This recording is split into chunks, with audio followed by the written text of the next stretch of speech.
Let's look at graphing inequalities. We will look at the same concepts that we did when we graphed equations. So we're going to focus on y equals mx plus b whenever we can. So looking at example 1, the first thing I need to do is to add 2x to both sides. So now I have y is less than or equal to 2x minus 2. I'm going to use the y-intercept, and so I'm going to plot my point at -2 because the b, or the y-intercept, is -2. Now I'm going to use my slope, and if you need to put that in fraction form, you can, but my slope is 2, and so that means I'm going to rise 2 and go to the right 1. Rise 2, go to the right 1, rise 2, go to the right 1. I can also go down 2 and to the left 1, because if I put that in rise over run format, a -2 over -1 is the same as a +2 over 1. They're both going to end up being +2. Now I'll use my straight edge to do my next step. Now you do need to ask yourself with inequalities, is it going to be a solid line or a dashed line? Well, think back to how we graphed y equals mx plus b. When it was equals, we did a solid line. So anytime that the inequality can equal, you're going to use a solid line. So that would include greater than or equal to, less than or equal to. So I'm going to make my solid line. And the second thing that you really have to decide with inequalities is, how do I shade? Because with an inequality, we have an infinite number of solutions. Just like if you have x is greater than 7. How many numbers are greater than 7? An infinite. You could say 7.1, 7.2, 7.3. You could say 150. You could say 1,203.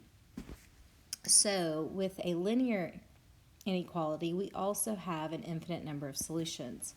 So if your graph is in y equals mx plus b format, you can think about shading up or down, above the line or below the line. So look at your final inequality right here. Y is less than. And so ask yourself, when we think of the word less than, do we think of above or below? Are you thinking less than is up or less than is down? So hopefully you're going to think of down or below the line, and so those would be these solutions.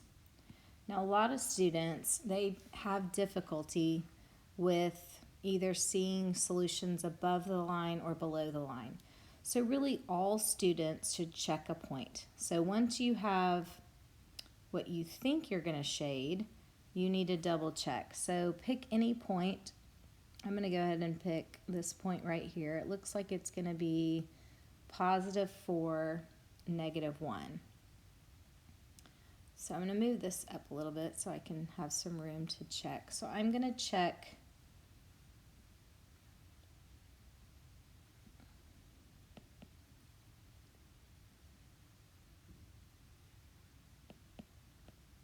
+4, -1.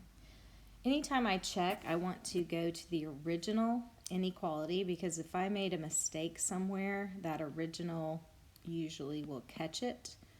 So here is my original problem. So I'm going to put parentheses anywhere I'm going to substitute. I'm going to look at the point that I'm checking. 4 is my x, and negative 1 is my y. So when I go to plug this in, it's going to look like negative 1 minus 2 times 4. And then I can simplify that. So that gives me negative 1 minus 8. Is that less than or equal to negative 2? Yes, because that would be a negative 9 is less than or equal to negative 2, which is true.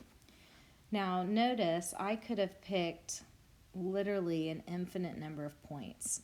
Now when you're checking, in this example, these points on the line, those are solutions, but I typically try to stay away from those points, and I'll pick anything kind of in my shaded region. And remember that line continues on. I could have drawn it all the way, but I could pick any of those points to check.